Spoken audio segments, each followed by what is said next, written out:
I know it's frustrating.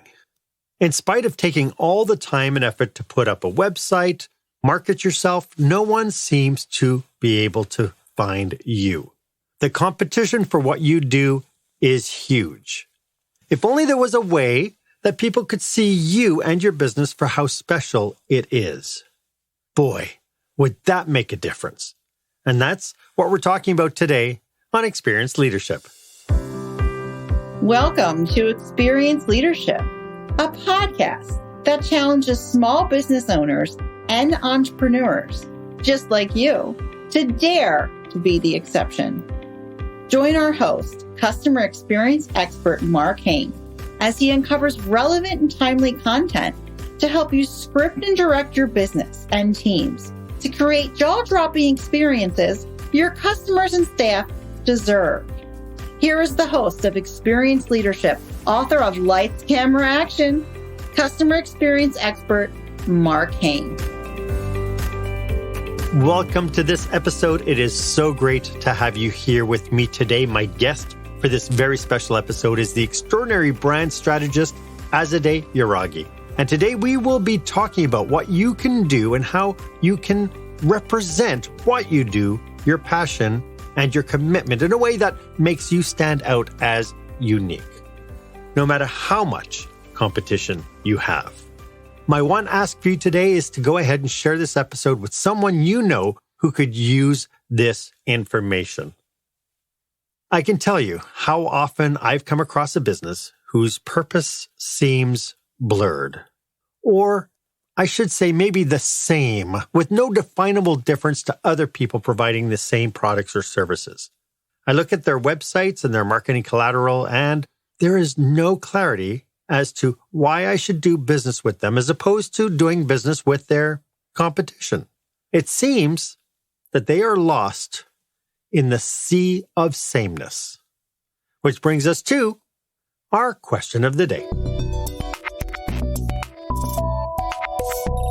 If you were to look at the websites of 5 of your competitors, can you pin down what makes them each unique? Can you pin down what makes you unique? I'd love for you to be part of this conversation. Go ahead and share this episode on your favorite social media platform and hashtag it Experienced Leadership and put down your comments. I'd love for you to be part of this conversation. I am super excited to have with me today the founder and CEO of Gogo Telugo Creatives, Azadeh Yaraghi. Azadeh is an insightful brand strategist, marketing expert, speaker, and a #1 best-selling author. With 15 years of international experience, she has built successful brands and earned several marketing awards. Azadeh is passionate about supporting purpose-driven clients who want to grow their businesses and ultimately leave behind a positive and a lasting legacy. Azadeh, welcome to the show. It has been way too long. Yes, it has. Thank you so much for having me, Mark. I figure episode number 126 is better now than never. Definitely. Since I've seen your growth from inception, yes. Yeah, it's been great. Hey, before we get into today's topic, could you tell us a little bit about what you do and how you serve your clients? Yes, I'd be happy to. I run a branding agency. We really concentrate on branding as the essence of everything that you are and everything that you do. So everything starts from there. We dive into understanding the strategy of your brand and how does that then percolate into your marketing collaterals. So from your logo to your website, to the videos that you need, to ads that you need to produce, videos, etc. But everything starts from the brand. So why is this such an important topic, especially, today? We're coming out post-pandemic. Lots of things are going on in the marketplace. Why is this so important? You know, Mark, it's a great question, and it's always been important. The question of identity has been one that, as humans, I think each one of us, we have struggled with, played with, sometimes have felt good with, and sometimes have not felt good with. Since our childhood into our teenagehood and then university and then later on as entrepreneurs or employees in companies, I meet a lot of people who often have the question of, who am I really in this position? How can I stand out and really show what I can do that's unique to me? That's always been a question that's super important. And I love addressing it because it's so core to the foundation of who everybody is and what they're out to do. So if they don't figure out that part later on, marketing becomes difficult, sales becomes difficult, growing in a career becomes difficult. So how do people know if they've got this wrong? I mean, because what you're talking about is very foundational, but yet people have no qualms going out onto Fiverr and, paying, $50 to have somebody build them a website. What is this doing for them? Well, generally they'll know if they have it wrong, let's say, if the symptoms are there in terms of they're not necessarily connecting as deeply with others, or their message doesn't get understood. They feel like they have to talk a long time before somebody gets what they do, or their marketing collateral, such as the website. The website comes up quite often, interestingly enough. Sure. It just doesn't connect with others. It may feel old. It may feel stagnant. I work with a lot of consultants and speakers. And so often what I hear is, when I show up in person, I bring a different kind of energy. And when people go to visit my website, it's totally not the same thing. So there's a bit of a disconnect with that online presence. Others will talk about their social media and content creation, saying, I don't really know what else to say. I don't know how else to say it. I feel like I've said the same thing over and over again. But when you really land on that brand that's unique to you, and you clarify how you solve a problem in a unique way, there is no limit to creating content. So that's when you know that you've landed on a fundamental that's unique to you. Right. And at the beginning of the segment, I talked about this thing about, going on to other people's websites and comparing and seeing, because it really is. If you're looking for a plumber, you're going to see, the same verbiage from website to website to website. All the collateral looks exactly the same. It's almost like somebody starts up a plumbing company. It's like, well, let me see what my competition's saying. Yeah, I'm going to say that too. What is that doing for them? So I love that question. And it comes up quite often, actually. So, we all have this thing of me, myself, and I. We start talking about me. And it's not to say that people are wrong to do that. It's because we've been taught that that's what people want to hear. It's, hey, Azadeh, what do you do? And tell me more about you. And I start talking about my accolades and my awards and how I've done all these things. And you, as the audience, will probably get disconnected from me because it's like, okay, enough about you already. So this is where a lot of entrepreneurs can get it wrong, is to continually talk about themselves versus talk about their clients and customers, and not just anyone, but their favorite ones. So have you done the due diligence to find out that core ideal clients that you really, really love serving and you want to see more of those people? Well, what's the message to them? And your website should be talking to them directly. Less about you, more about them. We were established in 1982. We've been serving this community. And that's when we talk about this idea of category language, right? This is kind of like everybody within your category speaking the same language. Some people would hear what you just said about this idea of what, targeting a specific target market, and might think about how limiting that could be. If I'm a business and I'm targeting millennials, well, if there's somebody who's Gen Z, I'm going to lose them as customers. What do you think about that? Yeah, that's the biggest myth, that I'm going to leave too much on the table and I'm missing out. So, this is not new to a lot of people. And I'll say it again. You need to go deep. Instead of going long, you need to go deep. Because when you go deep into your expertise and your know-how, there's so much more opportunity. And there lies the myth that people think, if I only concentrate on one thing, I'm actually losing out on opportunities. It's actually the other way around. When you start doing a whole bunch of things and you get to be known as the jack of all trades, you're not the expert. You're actually not the expert of anything. You know how to do a lot of different things. So if you want to be known as an expert in your industry, and sometimes, it actually doesn't have to do with what you've studied in the past. You've got credentials and a whole bunch of letters after your name. If you don't love doing it anymore, I give you permission to let it go. I've been giving permission to my clients to let go of things that don't support them for a very long time. And so if you're listening to this, I give you permission to let go of all the things you don't love doing anymore, because guess what? As entrepreneurs, it is tough out there. And if you're going to get up every day and you're going to start doing things that don't fulfill you and give you positive energy, let it go. Only concentrate on the things that you know fulfill you, and you know there's a market out there for it, and go deep in that. Love it. You just mentioned that was one of the myths. Are there any other myths you think we need to be busting today? Oh my goodness, there are so many myths. So that one is a great one for entrepreneurs because they think they're leaving money on the table. Second is, when I'm creating my content, it's like, where do I do it? So I got to do all the stuff. I got to be visible on Instagram. I got to be visible on Facebook, on LinkedIn, on TikTok, on you name it, the next thing that comes around. So that's another myth that, exhausts a lot of entrepreneurs. And my message to you is, again, go back to that ideal target audience. Who are they? Where are they hanging out? Really do your due diligence to understand their behaviors. So there are 3 ways of looking at that ideal client. First, people will start with what's called a demographic. So how old are they? Where do they live? How much money do they make? Et cetera, et cetera. Through research, it's been shown that demographics actually don't work all that well. And I'll come back to that in a minute. The second one that a lot of business owners look at are psychographics. These are people's behaviors, what they like, what they dislike, where do they hang out, who influences them, et cetera, et cetera. So do you know these things about your clients? That's how you can get into their heads and figure out where they're going to be and how you're going to meet them. The third one that's become the most important, I'd say, in the last 5 to 10 years, it's this concept of value graphics. And a lot of people aren't familiar with value graphics yet.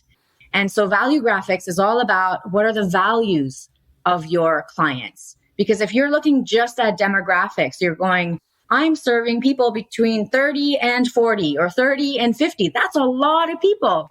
But do they all love golfing? Do they all value family? Do they all go on X vacation? Well, no. But based on their values, if you find a value system, then you can get to the heart of the behavior of your ideal client faster. And what's even more empowering, if there's a value alignment with you.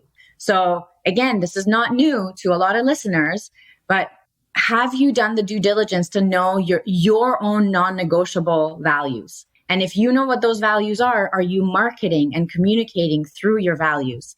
And when you do, it's a direct correlation of finding your ideal clients. I came across that by happenstance. I was the public relations manager for Toastmasters for my district. And we had created these posters and said, do you lack confidence? And the whole plug was, if you lack confidence, Toastmasters was a great way for you to overcome any kind of challenges you had with confidence through public speaking, learning to become good leaders. And I remember I was going around the community putting up these posters, and I went into a gym and I had my poster in my hand. It says, do you lack confidence? And in the mirror in front of me was a guy doing this.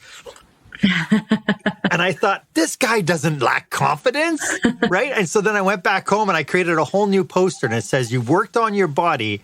How about working on your mind? And then I posted that instead. And that for me has always been the definition of taking a look at who you're trying to talk to and coming up with messages that resound with them. Yes. No more, I serve people from 8 to 80. Yes, because what does that mean even? It's just an age. That's not the people. And you yourself, you're not your age. People aren't their age. It's just a number. Yeah. You want behavior and you want values. You want things that people deeply, deeply care about. That is what moves people.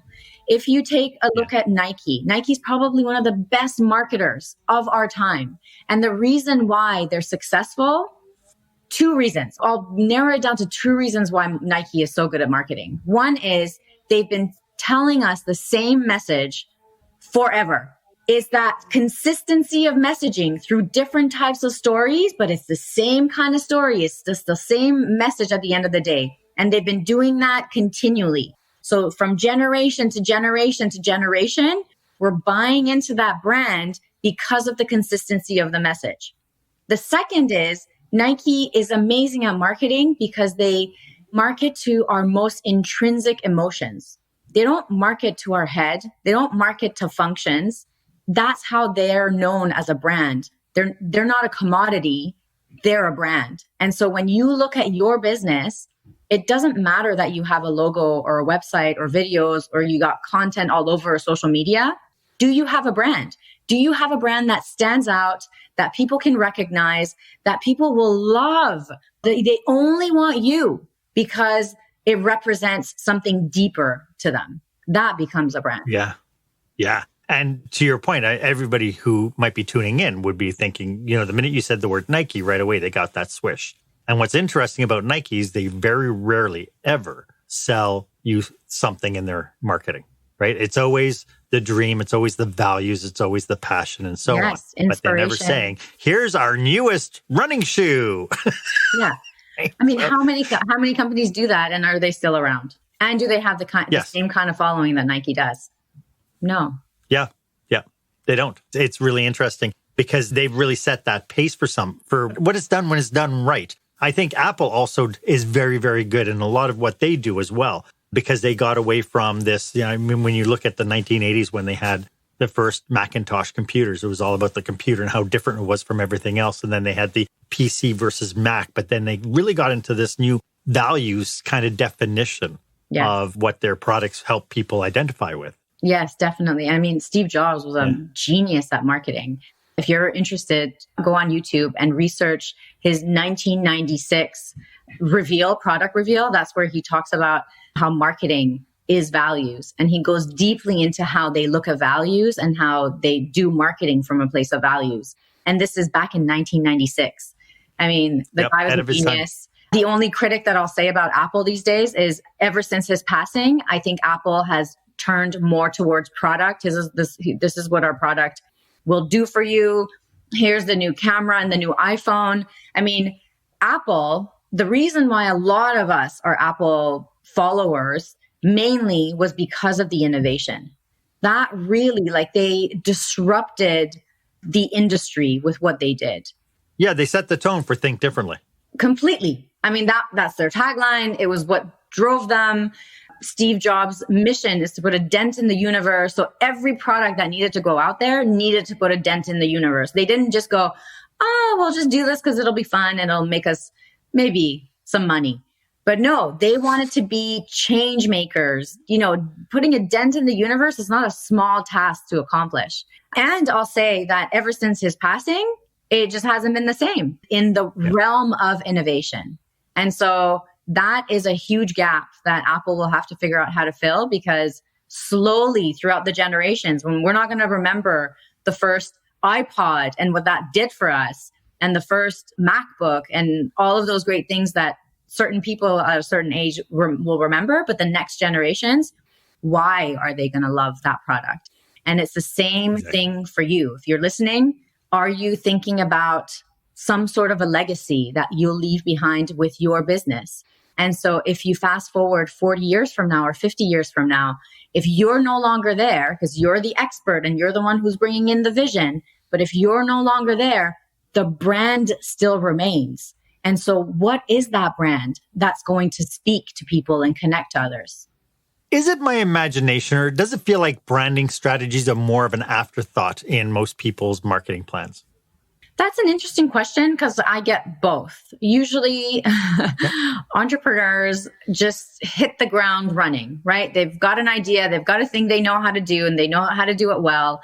And they want to put together a website quickly, slap on some social media, and they just want to get going because they need business to come through. So this is like a famous chicken or the egg type scenario, Do I get business to come through first, and then I'll spend some time doing my stuff correctly, just get some stuff out of the door? Or do I spend time at the beginning building the brand and figuring out what is it that makes me unique and getting all my messaging right and blah, blah, blah, blah, blah, and then going out there and starting to market myself? So I've seen people do it both ways. Both ways can work. It's not like the first way doesn't work. If you're a hustler, you're going to get out there and do it. Obviously, don't let anybody stop you because that's the energy that you've got. And when I've seen people spend a lot of time diving into the brand, the clarity that comes from that makes sales easy for them, makes the sales cycle easy for them because now they don't have to try so hard to sell themselves. Their website is already doing it for them because it's all strategic, right? Please don't choose to do your website with someone if it's just going to be pretty. You want your website to be a strategic alliance for your business. It needs to make you money. So the way that it's designed, every single thing on that homepage needs to be strategic. Then your menu and how people go through the cycle of visiting your different pages and what that experience is like is all very strategic. So again, going back to your question, both ways can work. I can tell you that those who spend more time at the beginning figuring it out do better later on. Those who just go and do it do quite well. And then later on can come back and say, you know what? Now I know what the brand is. Now I know what we're all about because we've been on the field. We know what works. We know what doesn't work. Now we actually have a budget because maybe at the beginning we didn't have a budget. And so now we want to do a better job. And so let's dive in and do it. So both ways works. I love it. And each way has its own challenges and rewards. Great. But, I think then it's about being intentional and understanding that things will change as you move forward, not just that you're going to establish it necessarily one day and just say, okay, well, I am what I am. Oh, 100%. 100%. And we are who we are temporarily. Believe it or not, we change too with the market that's always changing. It's one thing that changes all the time. Change is a forever thing. So yes. One of the earliest things that you told me when we started working together, 3 years ago, I guess? Was it 3 or 4 years ago? We started working together. And one of the very first things you told me was that if I didn't define my brand, other people would. And really having other people talk about me and I have no control over what they're saying actually scared me. And how do I keep my business moving forward if I'm not in control of the messaging that I'm putting through? Yes. I love using this quote by Jeff Bezos where he says, your brand is what people say about you when you're not in the room. And so what I love about this quote is that your brand begins when you're no longer there. So when you're not there explaining stuff about your business, what are people saying? What's left behind? What's that experience that they're going to share? That is your brand. Your logo and website are not your brand, but what people are going to go share about you, that is what's remained. So it is kind of scary what people are going to say about you. And have you taken the time to put the right words in their mouth, Does that happen by accident or is it, and this is where the challenging part begins, where people go, it sounds really conceptual, but like, how do I actually do it? And how you do it is the way that you talk about your business. When someone meets you and goes, hey, Mark, what do you do? Do you go off in this long explanation? Like, is your elevator pitch 3 minutes long? And then you kind of see their eyes glaring, they're just lost in what they heard. Or do you have quick, snappy, memorable things that people can remember? And then they go, oh, Mark, yeah, he's a customer experience expert. Because I'll remember how to say that. So it's also our job as entrepreneurs to use short, snappy, memorable messages to talk about ourselves so that, and again, in consistency, you just keep saying the same thing. Even though you think you already said it 10 times, say it 50 times because people will not remember if they only heard it 3 times. You got to keep repeating. And after some time, somebody's beside you and they want to introduce you to someone and you see the way they introduced you and it's like, damn, that was really good. How did that happen? Well, you taught them. I love it. I'd love to unpack and uncover your philosophy of the one idea, and we'll get to that right after this. When the spotlight shines on your business, are customers applauding or yawning? In other words, how is your business performing? Make your business a star with the new book, Lights, Camera, Action, Business Operational Excellence Through the Lens of Live Theater by Mark Hain. Mark uses his business and acting experience to help you see your business like a live show so you can create a performance your customers will never forget. Buy Lights, Camera, Action today at your favorite online retailer or directly at markhain.com. Welcome back. I am speaking with one of the most amazing brand strategists in the world, Azadeh Yaraghi, and she's going to go, no, not in the world, but yes, I think in the world, because she is just so connected to what our needs are. At the top of the show, I talked about the sea of sameness, Azadeh. How can people start to shake that? Yeah, so I have this concept that I call your one idea. And the concept of the one idea is that people don't buy products and services. They buy an idea and a brand promise. So I know when I usually say that, people go, sure, they buy my products and services. They buy my books, they buy my programs, they buy my coaching or consulting, et cetera, et cetera. But actually, that's not what people are buying. People tap into the idea and the value, the highest value that they receive from your business. So one of the ways that I guide my clients through this is first you discover what your expertise is. So who are you known as? Like, what's that expertise? And then second is, what is the biggest value that you deliver through that expertise? What's something unique that you do that provides value? And what is that value? So let's say, you land on saying the value that I provide through the work that I do is I provide confidence to people.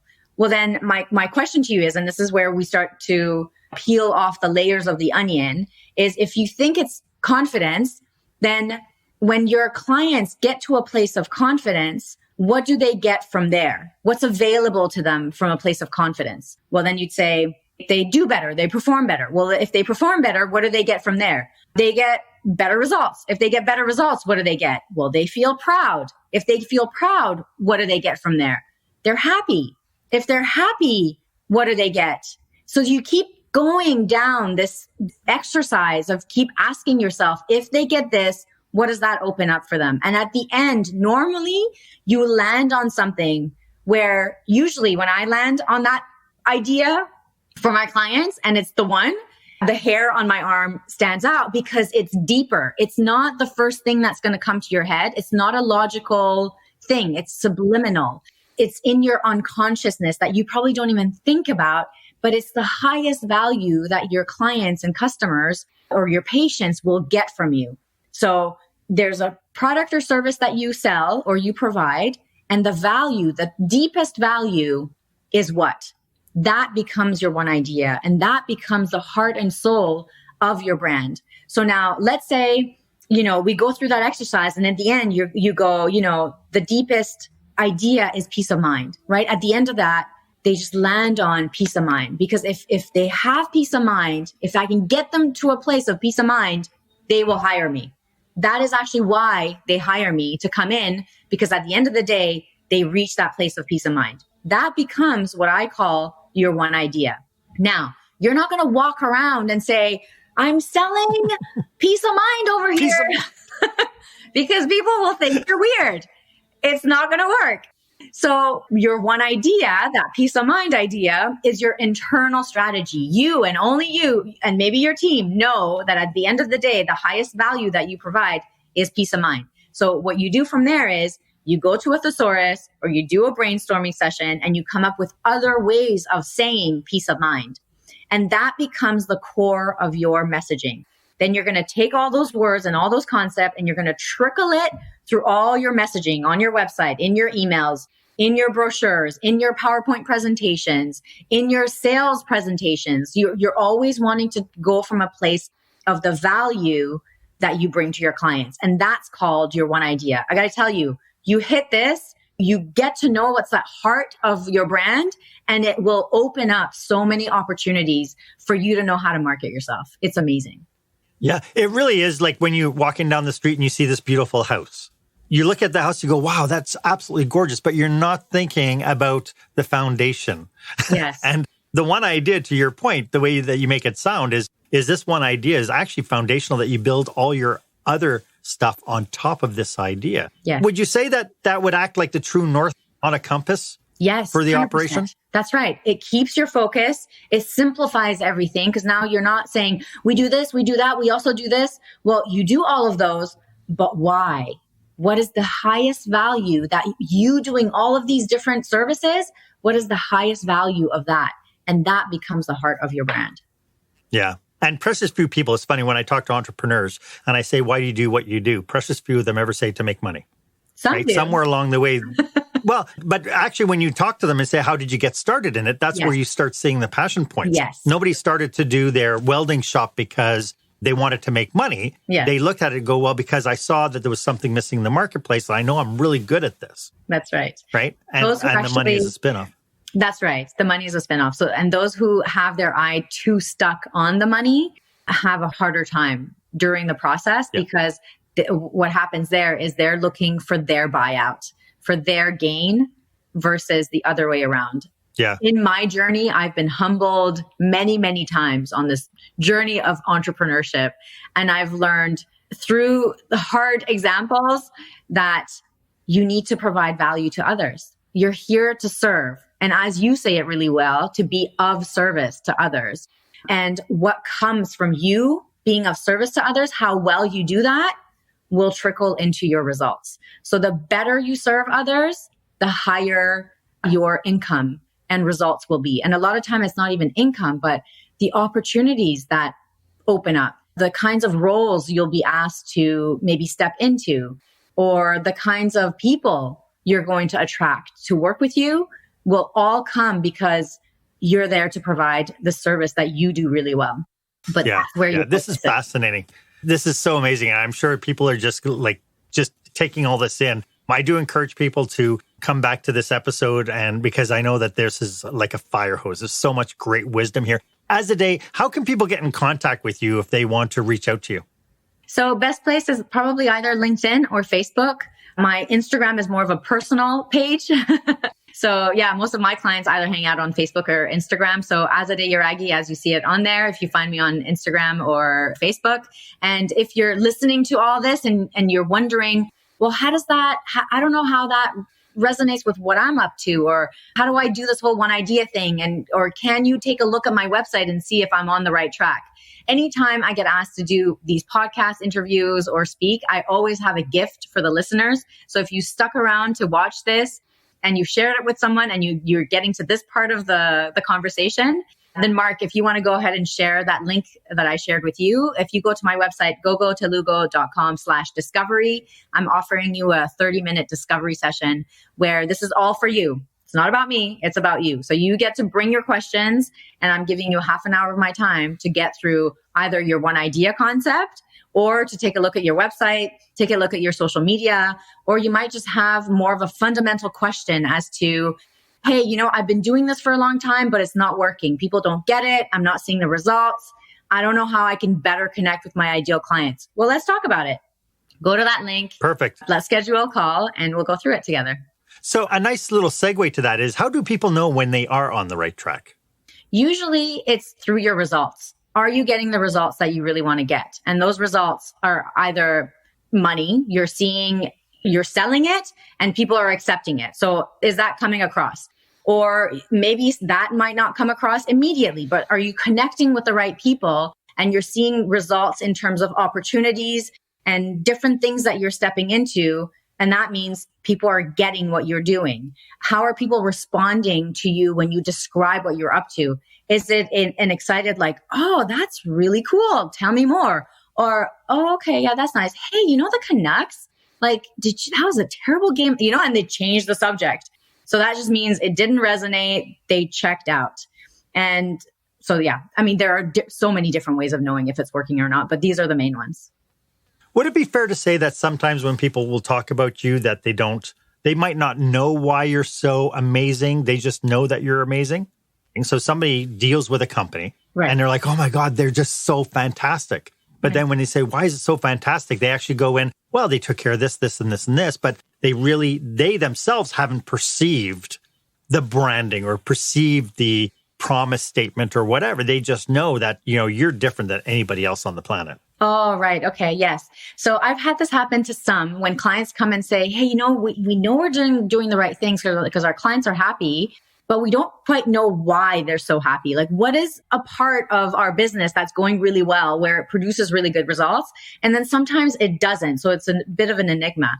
I usually suggest conversations with the client. So we generally run a survey, and I always recommend that a third party runs the survey, not you yourself, because maybe your clients don't want to tell you directly certain things, nice or not so nice. Really? But there's a bit of editing that happens when they're talking to you directly versus talking to a stranger they have no connection with. So, and going through those surveys, you get a lot of insights as to why they chose to work with you in the first place. A lot of times it's not what you think. It's so interesting. So why did they choose to work with you? What part of the process did they enjoy the most? What suggestions do they have for improvement? And do they actually talk about you outside the normal work days? Do they go around in the conversations they're talking about you? And then who are those people? So there's usually about 12 questions, and it's a 15, 20-minute conversation. And that gives a lot of insights as to why are we so awesome, or why do we suck so much?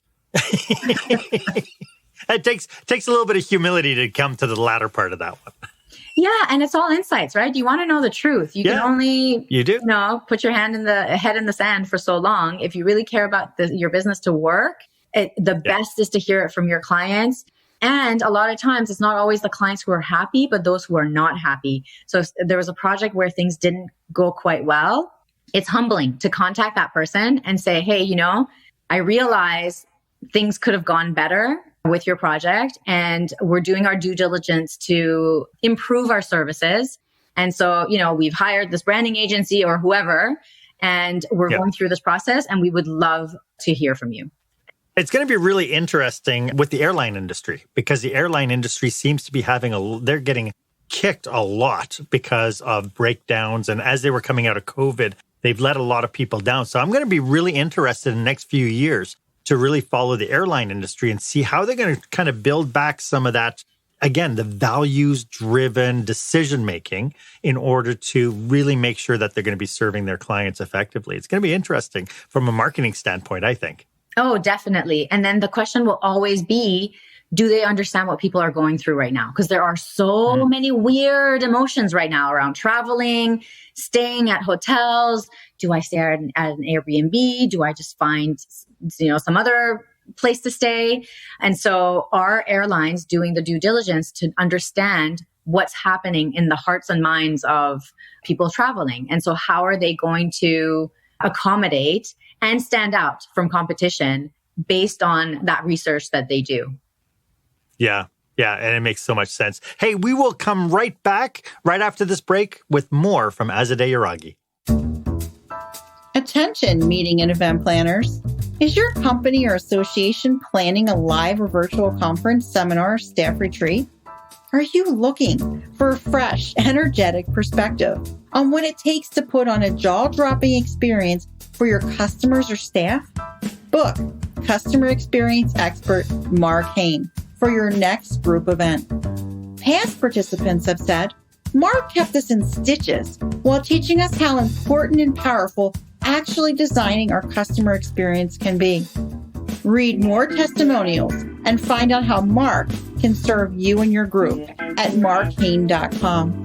That's markhaine.com.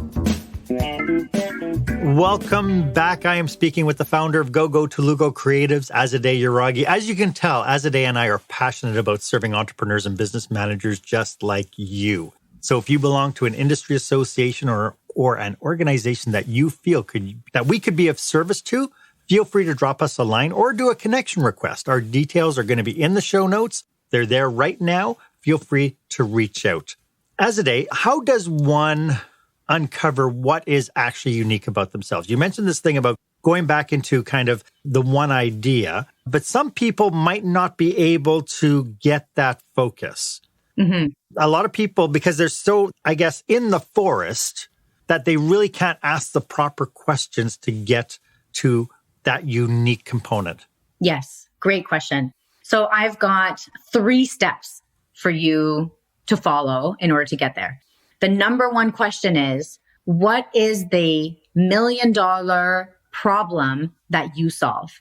It seems like an easy question, but you got to think about it. What is the $1 million problem that you solve? So your clients, your ideal clients will come to you with an issue, with something they're struggling with, and it's a deep one. It's not just on the surface level, but it's a deep one. So what is it that problem is that you're solving? You got to get super clear on what that is, because if you're not clear on that, and if there are 5 of them, then you're not focused enough. You got to pick one, right? And we talked about this at the beginning of the show, where you pick 1 versus 10, right? So you don't go this way, you go this way, you go deep. So you pick that one problem that you're solving, and it means a lot to your audience. The second step is, how is it that you're solving that problem in a unique way? So is it your methodology? Is it the experience that you're bringing to the table?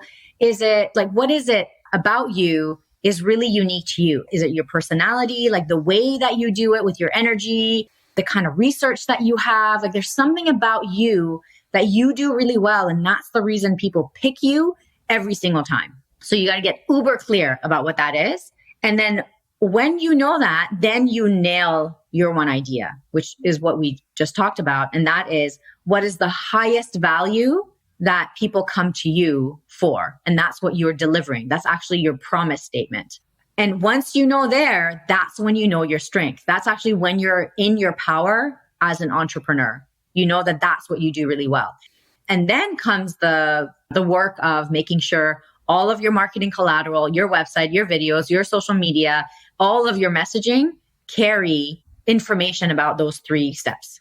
Yeah. And, those 3 steps are then rooted in every aspect of the marketing collateral as well. The colors you choose, the fonts you choose, the tone of text, and whatever that is. Yes. It carries through all that. How does one sort through that? Like, how does one know that, okay, I've figured that out, but, I'm a plumber. I know that the reason why we're so fantastic is because we take extra time to make sure that we train our technicians in every aspect of our business. And so we are constantly getting high scores because people love our technicians. They care about the people whose houses they go into, and people just love us.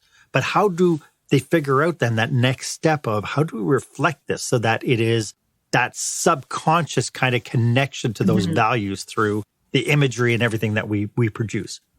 Well, I got to tell you, if you're not in this industry, it'll be probably hard for you to do it on your own because your genius is probably somewhere else.